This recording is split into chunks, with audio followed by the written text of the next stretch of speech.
Quando pensamos em socialismo, lembramos primeiro de Karl Marx, da ditadura do proletariado e da luta pela igualdade econômica. Mas esse não foi o único socialismo do século XIX. Havia ainda o socialismo de Charles Fourier, Saint-Simon e Ferdinand Lassalle. Mas havia também outro socialismo hoje completamente esquecido, que sofreu influência da teoria evolucionista de Darwin, um socialismo que falava das características biológicas de raça. Esse foi o socialismo de Hitler.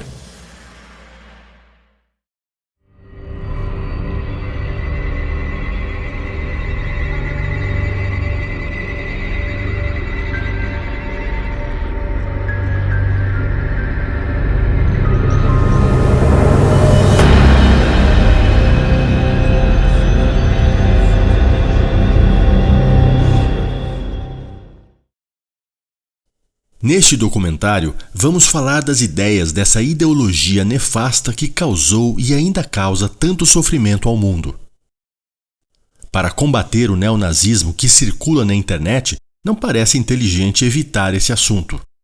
Parece-me problemático declarar descobertas históricas como indesejáveis simplesmente porque alguém poderia tirar conclusões politicamente errôneas delas. Tais argumentos não são úteis em uma discussão científica. Na verdade, eles realmente tendem a atrapalhar a discussão e a pesquisa científica.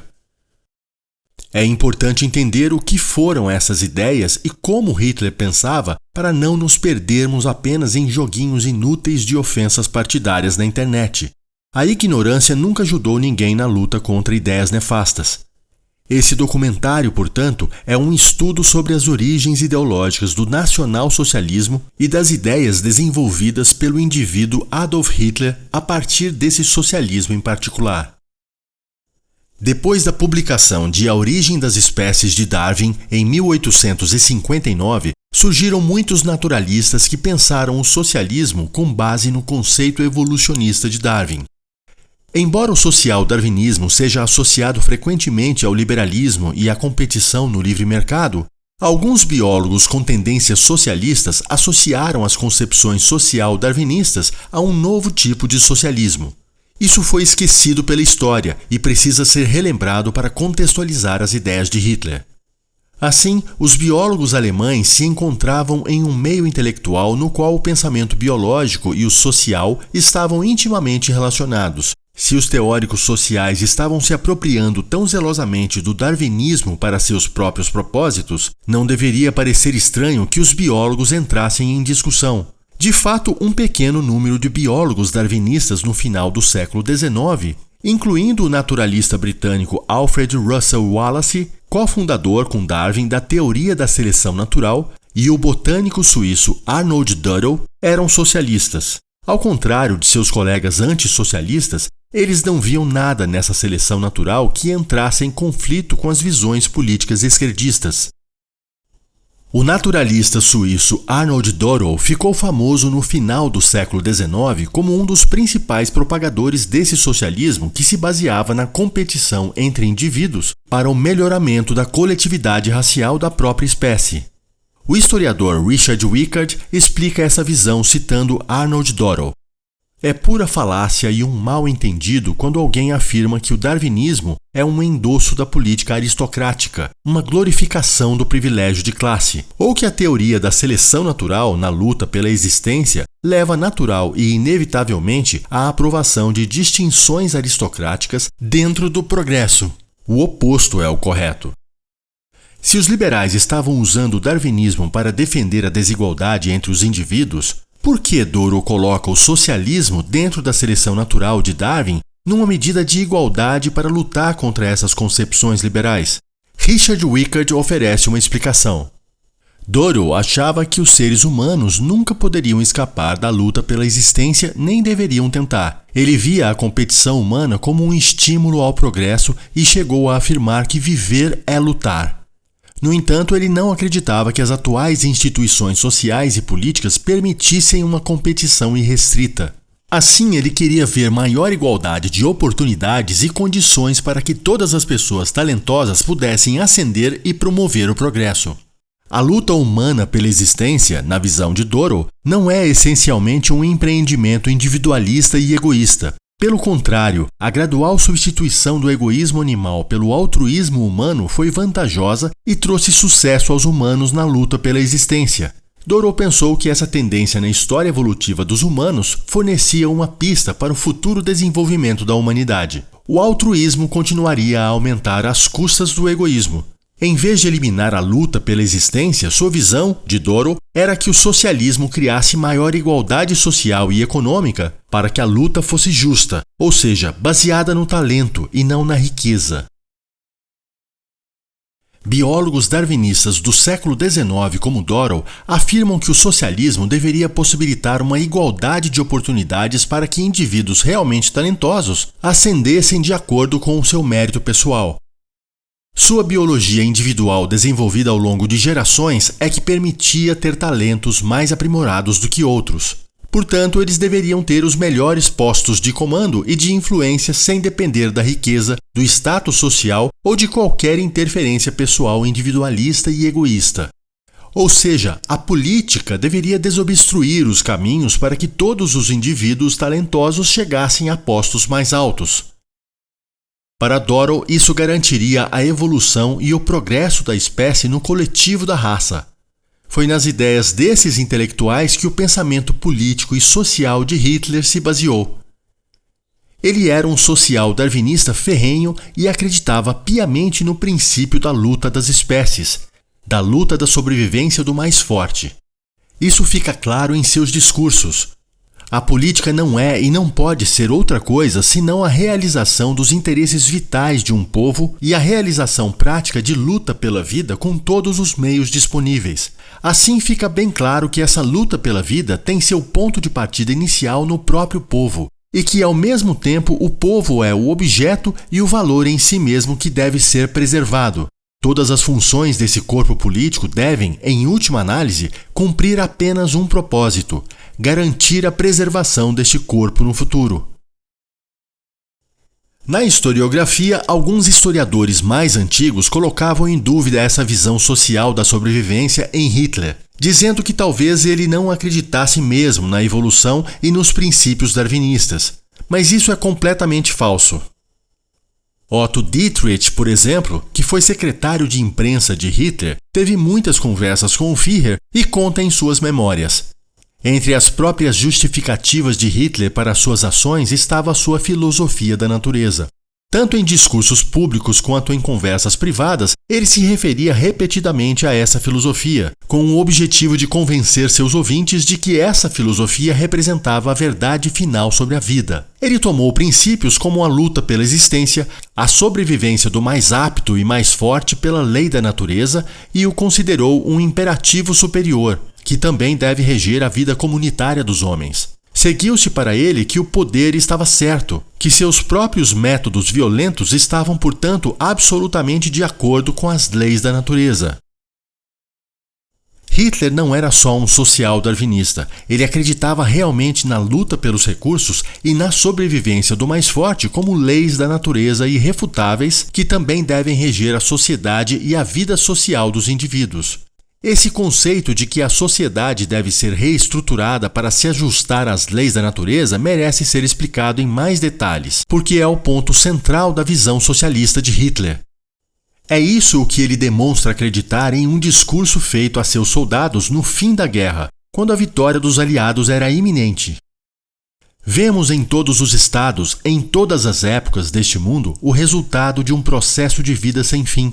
E é impossível dizer em determinado momento: agora esse processo de desenvolvimento vai parar. Mas é da natureza de todo o desenvolvimento, de todas as coisas, que toda a esterilização desse processo de vida deve levar à morte.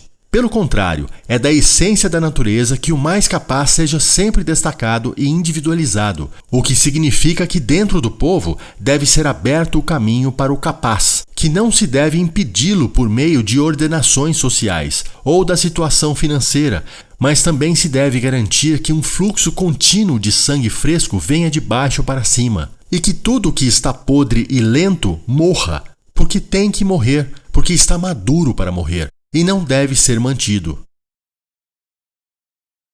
Para Hitler, o socialismo é baseado em características biológicas da luta das espécies. A comunidade nacional socialista deveria ser regida por esse princípio, que incorpora dois valores: o individualismo racial darwinista e o coletivismo social darwinista. Para entendermos o socialismo de Hitler, esses dois conceitos devem estar lado a lado. Ele concilia o coletivo da raça, que é o agente histórico por excelência, com as individualidades biológicas de cada membro dessa raça. Para ele, as individualidades biológicas devem ter liberdade para aprimorar seus talentos e levar à evolução da raça. Vários amigos e conselheiros de Hitler, como o próprio Otto Wagner, confirmam essa visão do Führer. Otto Wagner foi um dos principais aliados de Hitler nos anos 20 e começo dos anos 30. Ele conta o que o Führer lhe disse uma vez. Hitler, quando olho para a ideia do coletivismo, na verdade, descubro que ela contém e deve acarretar um nivelamento por baixo. No que diz respeito a isso, todo o conceito e nacionalização na forma que foi tentado e exigido até agora me parece errado. Temos que ter um processo de seleção de alguma forma, se quisermos chegar a uma solução natural, saudável e também satisfatória para um problema. Um processo de seleção para aqueles que devem ter direito de propriedade e a titularidade de empresas. Sabemos que Hitler entendia que a raça ariana era biologicamente superior às outras raças. Por isso é importante compreender o que ele entendia por raça.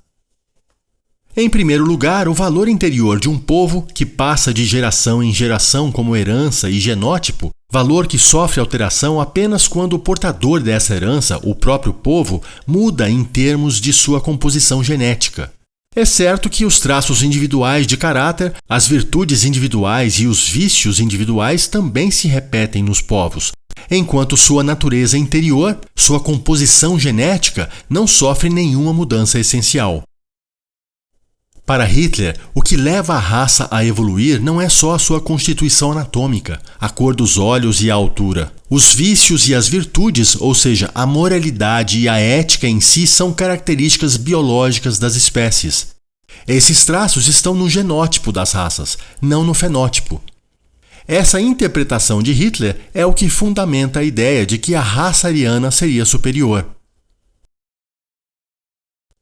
Outra visão pela qual precisamos entender o papel da ética evolutiva na visão de mundo de Hitler é porque Hitler, como muitos biólogos, antropólogos e eugenistas de sua época, acreditava que características morais como diligência, parcimônia e honestidade eram características biologicamente inatas. Assim, o progresso evolutivo não trouxe apenas avanço físico e intelectual, mas também produziu aperfeiçoamento moral. Como Hitler considerava a raça ariana biologicamente e moralmente superior às outras raças, qualquer coisa que promovesse o triunfo dos arianos na luta racial pela existência era moralmente bom e produziria uma ordem mundial mais moral. O extermínio de raças inferiores livraria o mundo das características imorais supostamente enraizadas em seu tecido biológico. Para Hitler, o que diferenciava o ariano das outras raças era a sua característica biológica moral, a ética do trabalho e do sacrifício. Virtudes que para Hitler não poderiam ser aprendidas por qualquer raça por meio de educação ou da engenharia social. Essas seriam características biológicas que se desenvolveram apenas na raça ariana. Há um discurso famoso de Hitler chamado Por que somos antissemitas, no qual ele explica essa visão.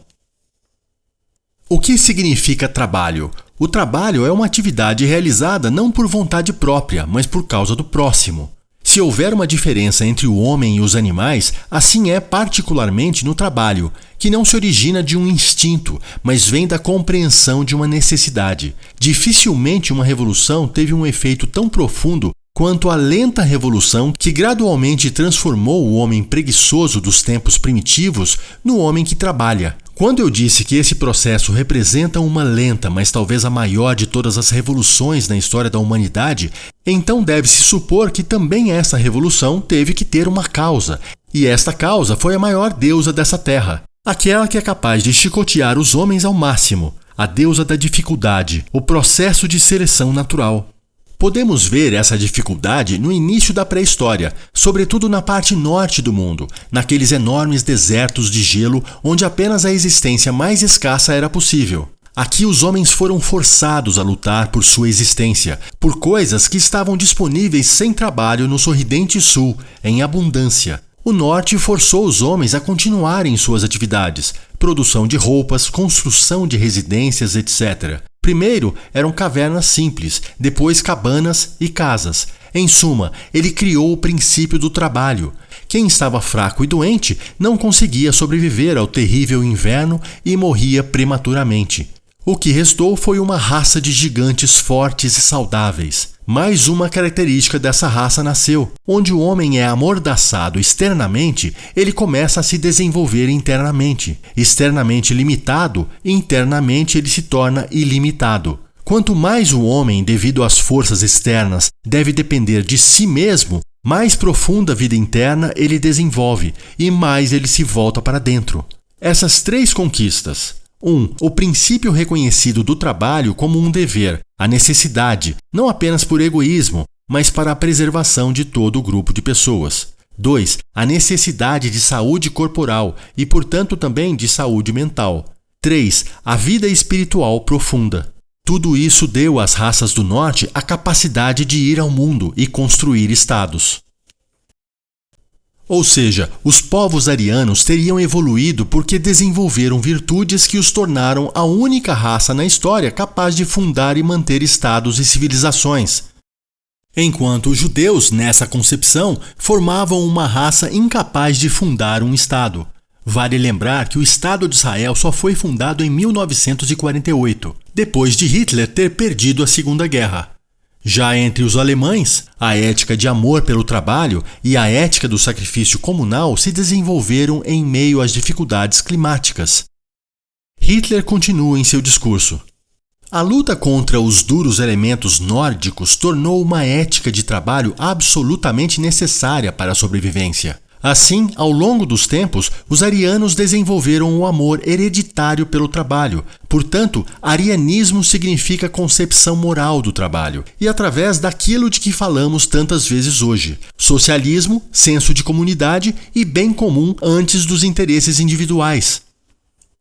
Hitler deixa muito claro que para ele socialismo é sinônimo de arianismo, e o arianismo é um conjunto dessas virtudes que se desenvolveram na biologia ariana, como a ética do trabalho pelo trabalho e o sacrifício pela comunidade. Segundo Hitler, o ariano se desenvolveu para ser uma raça socialista. Para ele, o valor do trabalho é o próprio trabalho em si. Mas a oficina, a ferramenta, a máquina e a fábrica em si não são um valor que produz valor por si só, mas apenas um meio para um fim que se torna produtor de valor quando você trabalha com eles. O que produz valor é o trabalho. Para mim, o dinheiro é apenas um troco pelo trabalho realizado. Só há valor se houver resultado de trabalho por trás dele, e apenas na medida do resultado desse trabalho. Onde não há resultado, não se pode atribuir nenhum valor a ele. Portanto, Hitler acreditava na teoria do valor-trabalho, mas defendia que apenas a raça ariana teria ética e virtudes desenvolvidas no seu interior para aplicar esse trabalho na construção de uma comunidade ou de um estado. Ou seja, o ariano não seria superior por ser mais inteligente, mas por ser altruísta, por ter disposição de colocar suas habilidades a serviço da comunidade. Essa vontade abnegada de dar o próprio trabalho e, se necessário, a própria vida pelos outros é mais fortemente desenvolvida no ariano. O ariano não é maior em suas qualidades mentais como tal, mas na extensão de sua disposição de colocar todas as suas habilidades a serviço da comunidade. No ariano, portanto, o instinto de autopreservação atingiu a forma mais nobre, já que ele voluntariamente subordina seu próprio ego à vida da comunidade, e se a hora exigir, até o sacrifica. O historiador Richard Rickard explica essa visão da superioridade natural do ariano na concepção de Hitler da seguinte maneira. Na visão de Hitler, então, a raça ariana era a raça mais avançada principalmente porque era mais altruísta. Os verdadeiros arianos sacrificaram seus próprios interesses pelos interesses dos outros, pelo menos se os outros forem companheiros arianos. Eles tinham uma inclinação instintiva para seguir o lema nazista, bem comum antes dos interesses individuais. Esse espírito de autossacrifício e preocupação com a comunidade refletia o senso moral e ético da raça alemã, de acordo com o programa nazista de 25 pontos. É nesse sentido que o antissemitismo de Hitler era justificado. Segundo ele, o ariano entende o trabalho como a base para a preservação da comunidade, do povo. O judeu o vê como um meio de explorar os outros povos. Não importa se esse indivíduo judeu é decente ou não, ele traz dentro de si os traços de caráter que a natureza lhe deu, e nunca pode se livrar disso. Se para Hitler o ariano é superior por causa de sua genética altruísta, a raça judaica é inferior por causa de sua genética individualista, que não concebe o trabalho pelo trabalho, o sacrifício individual pela sua coletividade racial. É uma raça que, segundo Hitler, se desenvolveu para ser egoísta e explorar o trabalho do povo ariano. Seu senso de sacrifício, dos judeus, é aparente, e apenas existe enquanto a existência do indivíduo torna absolutamente necessário. O judeu só está unido quando um perigo comum o obriga. Se faltam esses dois fundamentos, as qualidades do egoísmo mais crasso se manifestam, e num piscar de olhos, o povo unido se transforma em uma horda de ratos, numa luta sangrenta entre si. Hitler vê a principal diferença no caráter da raça germânico-ariana e da raça judaica em suas posições fundamentalmente diferentes em relação ao trabalho como um fim em si mesmo ou como um meio para um fim. Ver o trabalho como um fim em si mesmo era, claro, a posição dos arianos, enquanto o trabalho como meio e fim caracterizava os judeus. Hitler deixa clara sua crença nessa visão deturpada e pseudocientífica da superioridade altruísta do ariano e inferioridade egoísta do judeu numa conversa com Joseph Goebbels, quando os nazistas debatiam o que fazer com os judeus aprisionados. Antes de optarem pela solução final que desembocou no Holocausto, eles tiveram a ideia de enviar os judeus para a Sibéria. Então Hitler respondeu: existem, no entanto, entre os judeus elementos que agem como uma brutalidade perigosa e séria de vingança. Por isso, o Führer também não deseja que os judeus sejam evacuados para a Sibéria. Lá, sobre as mais duras condições de vida, eles sem dúvida voltariam a representar um elemento vital. Hitler temia que os judeus se tornassem uma raça tão superior quanto a ariana se fossem enviados para a Sibéria, onde o frio e as dificuldades mudariam sua natureza. Isso mostra o nível da estupidez pseudocientífica que os nacionalsocialistas e principalmente Hitler acreditavam. O historiador Richard Wickard resume a diferença que Hitler acreditava existir entre judeus e arianos. Segundo Hitler, portanto, os judeus então eram por natureza tímidos para o trabalho e exploravam os outros para sobreviver. Eles não faziam nenhuma contribuição econômica real para a sociedade. Pelo contrário, usavam táticas inteligentes e astutas para forçar os outros a produzir para eles. Hitler os pintava como os capitalistas gananciosos explorando o trabalho de homens comuns para que não tivessem que trabalhar por conta própria. Eles eram responsáveis por tudo que Hitler considerava opressivo no sistema econômico alemão. Na mentalidade de Hitler, o judeu era a encarnação da exploração capitalista, aquele que não trabalha e vive do trabalho dos outros. O judeu seria geneticamente predisposto a viver às custas da única raça que produz valor com o trabalho. Por isso, o capitalismo para Hitler é uma exploração judaica das características socialistas arianas. Note que para Hitler, o individualismo não nasce do pensamento liberal e dos direitos individuais. O individualismo, segundo ele, vinha das características biológicas de certas raças. Muitos historiadores analisaram o anti-individualismo de Hitler, seu desdém pelos direitos individuais e sua insistência de que a nação ou a raça tem precedência sobre as liberdades individuais. No entanto, nenhum historiador analisou como essas ideias sobre a relação entre o individual e o coletivo irradiaram de uma ética evolutiva. Como Hitler acreditava que o progresso evolutivo era o bem maior, ele sujeitou os interesses e direitos do indivíduo aos do coletivo. No processo evolutivo, miríades de indivíduos em todas as espécies pereceram, afinal, para o benefício da espécie. O indivíduo tem pouco ou nenhuma importância no esquema evolutivo mais amplo. Hitler acreditava que essa sujeição do indivíduo à raça promovia um bem maior e encorajou os arianos a se sacrificarem em nome de seus companheiros arianos. Hitler tinha certeza de que seu desdém pelo indivíduo era consistente com as leis da natureza. Afinal, a natureza sacrificou multidões na luta pela existência para abrir caminho para o triunfo do mais apto. O anti-individualismo de Hitler, então, foi modelado após a luta darwinista pela existência. Isso refletia sua preocupação abrangente com o futuro desenvolvimento evolucionário da humanidade. Sua preocupação com a humanidade era completamente abstrata, é claro, como tinha que ser, já que os indivíduos não contavam para nada. Em seu livro de memórias, Otto Wagner, confidente de Hitler, confirma essa interpretação do Führer sobre o individualismo e o coletivismo. Hitler: aqui você vê a diferença entre a antiga era do individualismo e o socialismo que está no horizonte. No passado, isto é, para a maioria das pessoas ainda é o presente. O indivíduo é tudo. Tudo se destina a manter sua vida e melhorar sua existência. Tudo se concentra nele. Ele é o centro. Todo mundo é uma figura central, como é oficialmente reconhecido em seus direitos humanos adquiridos. No socialismo do futuro, ao contrário, o que conta é o todo, a comunidade, o Volk. O indivíduo e sua vida desempenham apenas um papel subsidiário. Ele pode ser sacrificado. Ele está preparado para se sacrificar se o todo exigir, se o bem comum exigir. Portanto, segundo Hitler, o indivíduo tem um valor apenas instrumental para a evolução da raça e pode ser sacrificado se a evolução natural assim exigir.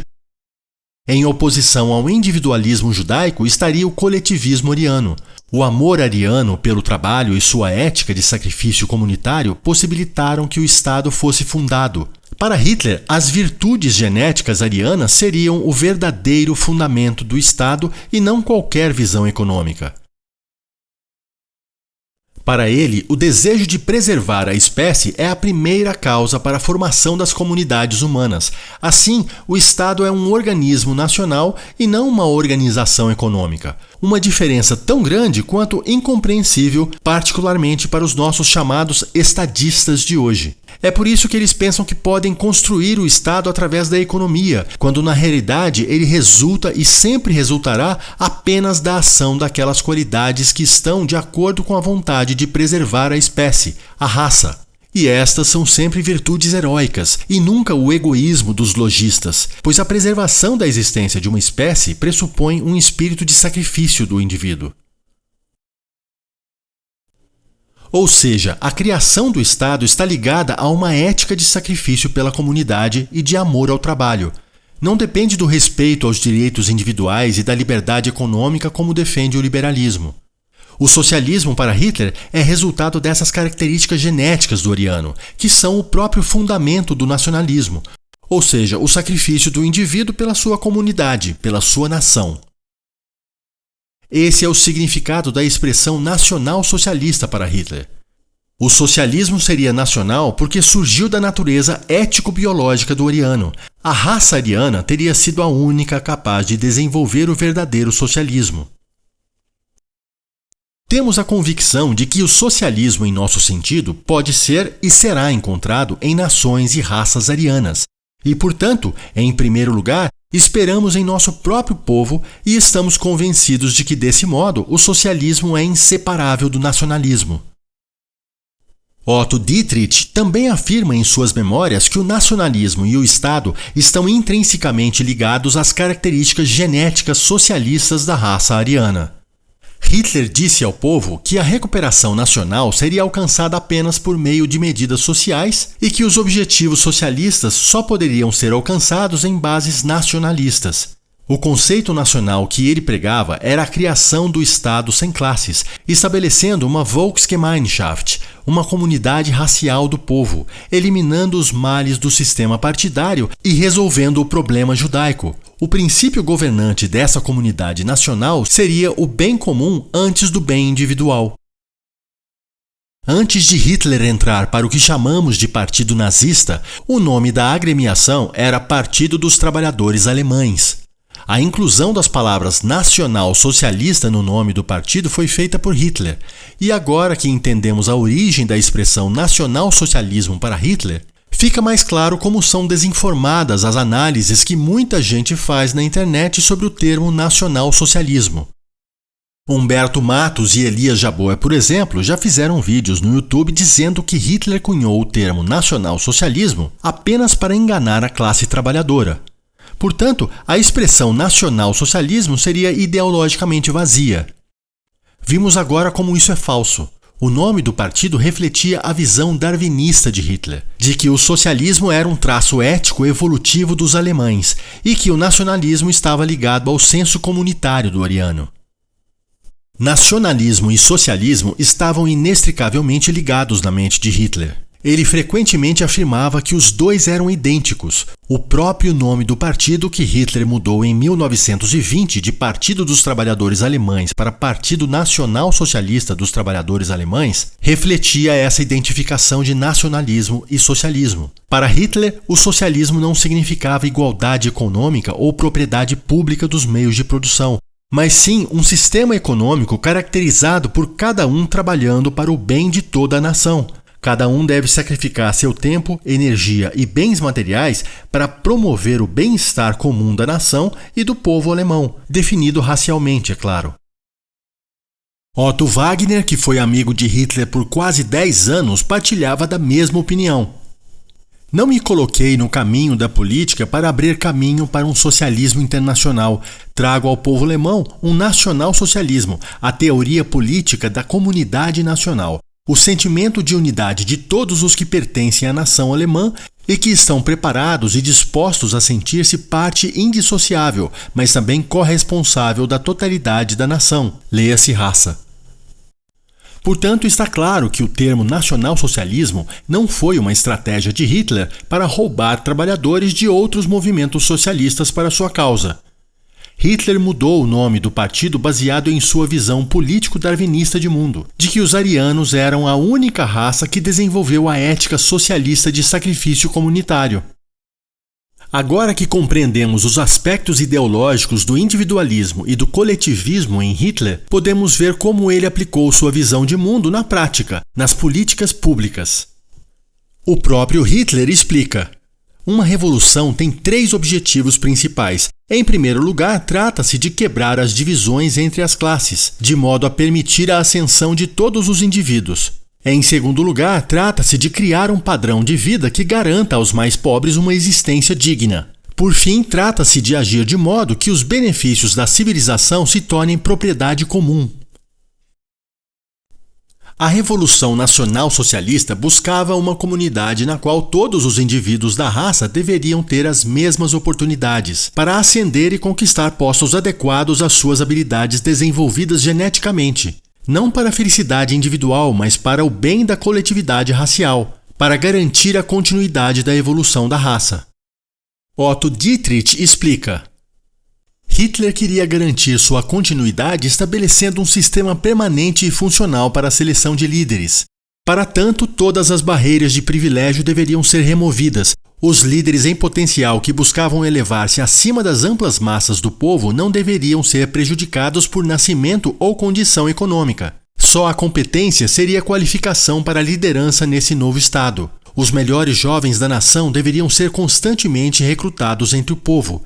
Deveriam se juntar à liderança e crescer na vida pulsante da nação. Assim, o Estado estaria assegurado tanto da estabilidade quanto do progresso. Ele avançaria para o ponto mais alto possível da evolução. Esse sistema de renovação perpétuo de forças criativas se desenvolvendo no ritmo próprio da sociedade constituiria a melhor e mais moderna forma de Estado, a mais benéfica para o bem público e, ao mesmo tempo, a mais justa para cada indivíduo.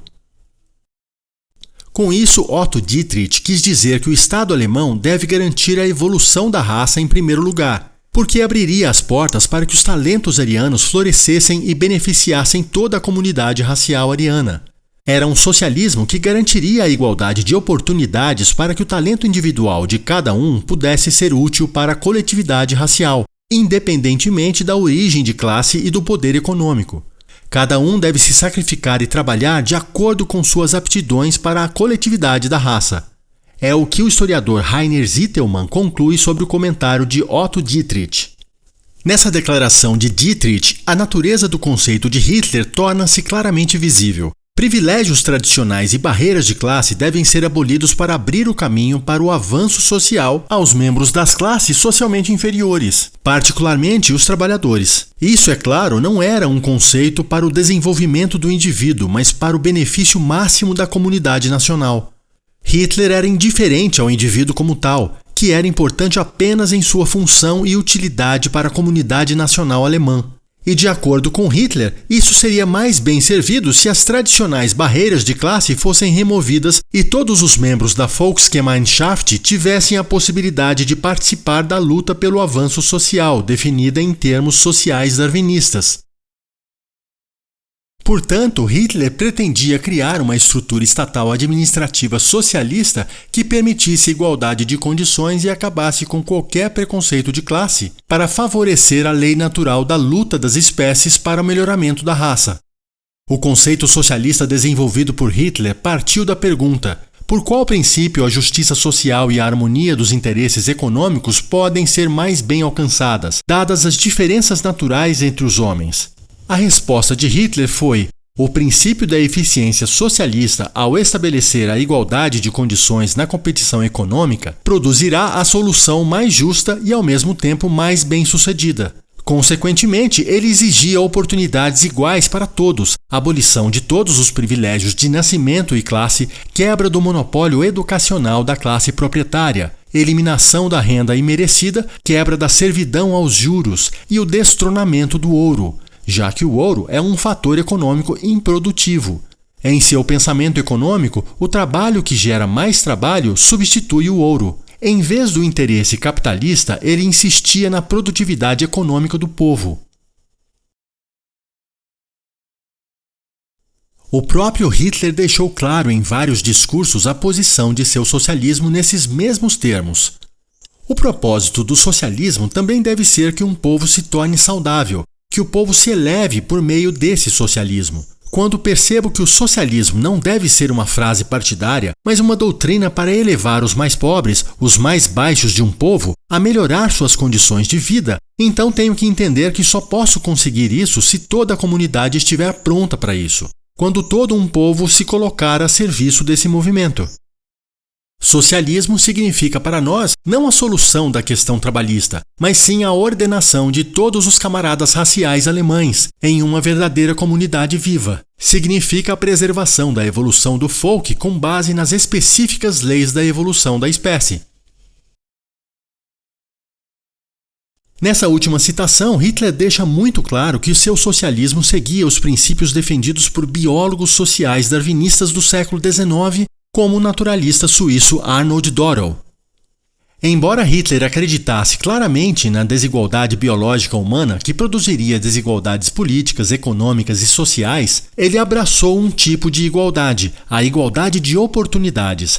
Assim como para Büchner e para alguns outros socialistas moderados antes dele, seu socialismo era um sistema meritocrático que permitia a cada indivíduo ter sucesso ou fracassar com base em suas próprias qualidades e habilidades. Em vez do capital herdado dos privilégios aristocráticos determinarem o curso da vida de alguém, a luta pela existência deveria decidir o destino do indivíduo. É por isso que Hitler insistia tanto em fornecer educação universal a todos os jovens alemães e superior gratuita para aqueles mais capazes.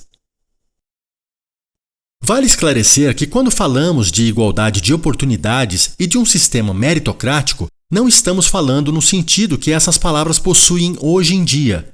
Não é a meritocracia como defendida pelos liberais, nem a igualdade de oportunidades defendida pelos social-democratas. Existe uma diferença ideológica substancial nesses termos para Hitler. A fim de evitar qualquer mal-entendido, devemos primeiro explorar as diferenças entre as ideias de Hitler e o conceito de igualdade de oportunidades como definimos hoje. Quando falamos hoje de igualdade de oportunidades, estamos nos referindo a todos os seres humanos, independentemente de nacionalidade, cor, sexo ou religião. Com Hitler, no entanto, essa exigência se aplica apenas aos membros da comunidade nacional alemã, ou seja, em primeiro lugar, não às outras nacionalidades. Em segundo lugar, não aos grupos que foram segregados da comunidade alemã racialmente definida, ou seja, judeus, ciganos e portadores de doenças hereditárias. As mulheres também são excluídas, pelo menos no que diz respeito ao exercício de cargos políticos. Segundo o próprio Hitler, o princípio da igualdade de oportunidades sustentava o princípio de seu socialismo. O socialismo é um esforço para preencher a grande lacuna que existe em um povo entre a mais alta inteligência e a força de trabalho mais primitiva, e para garantir que o influxo seja ininterrupto e que o todo represente uma única entidade cultural, intelectual e econômica. Como a igualdade de oportunidades eliminava a diferença social e econômica entre os arianos em benefício da evolução de toda a raça, ele falava que a união de todos os membros da comunidade nacional estava no sangue e na nacionalidade, não no status econômico. Conhecemos apenas um orgulho, que é servo de um povo. Você não vem até nós como um burguês ou proletário. Conosco não há consciência de classe ou status. Primeiro, jogue fora todo o seu passado. Libera-se desses conceitos e reconheça o que os conecta ao outro, o sangue comum. Ambos se comunicam com uma linguagem comum e que, portanto, lideram juntos a luta pela existência. Não se afastem um do outro. O destino os trouxe até aqui. Depende de vocês se vão se conhecer ou se vão lutar uns contra os outros. Pois na guerra do proletário contra a burguesia e vice-versa não há vitória, apenas vencidos. Hitler quer abrir as comportas para as massas trabalhadoras arianas porque ele vê que é no povo trabalhador que reside uma força vital do sangue ariano. Ele quer criar um sistema político-econômico que possa garantir a qualquer um desenvolver suas possibilidades individuais. Se alguém me perguntar por que você é socialista, eu respondo: porque não acredito que nossa nação possa sobreviver como nação, a longo prazo, se não for saudável em todas as suas partes. Não consigo imaginar nenhum futuro para nossa nação. De um lado, vejo uma burguesia bem nutrida, enquanto ao lado dela caminham as figuras de trabalhadores emaciados. Eu pergunto, como será o nosso futuro? A única coisa que me interessa é a minha nação. Como será daqui a 100 anos? E isso é tudo que importa. Não sou socialista por pena do indivíduo, apenas por consideração à minha nação. Eu quero que a nação que nos deu nossas vidas também tenha uma existência no futuro.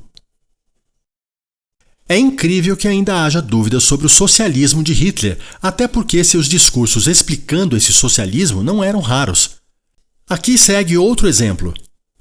Somos socialistas porque sabemos que valores fundamentais residem em todas as classes do nosso povo. Estamos convencidos da necessidade de elevar um status dos trabalhadores manuais não por sentimentalismo, ou por medo de que essa classe se rebele e se torne revolucionária, mas sim porque é necessário, porque sabemos que nela estão contidas forças valiosas do nosso povo, que do contrário seriam perdidas. O povo está saudável quando ocorre um fluxo contínuo do que é bom e de pessoas determinadas que surgem de baixo para cima. As camadas superiores são complementadas com sangue novo, para que não prevaleça uma espiritualidade vazia e alheia à vida, mas sim uma espiritualidade permeada por forças vivas e frescas que residem na ampla massa.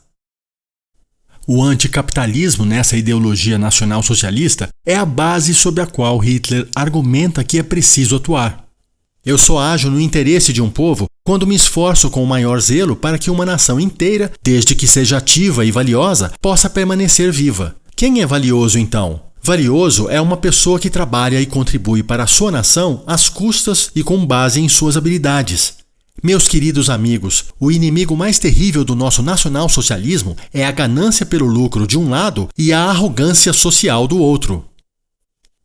Vale lembrar a famosa frase de um socialista anterior a Marx, mas que Marx tornou célebre ao usá-la no livro Crítica da Política Econômica. De cada qual segundo sua capacidade, para cada qual segundo sua necessidade. Foi isso o que Hitler disse com outras palavras. O povo se sacrifica para a comunidade de acordo com sua capacidade e talento para as necessidades do outro, do coletivo e da raça.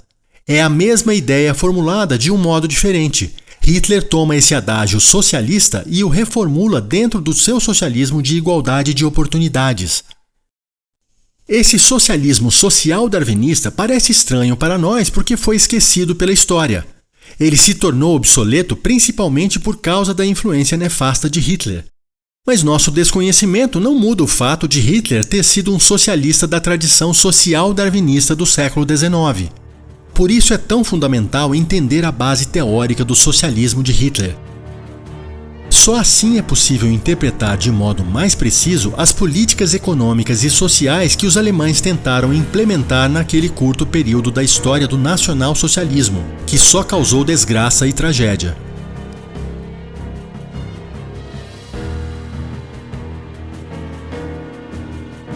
Se você gostou da parceria dos canais João Eigen e Manual de História, deixe seu comentário.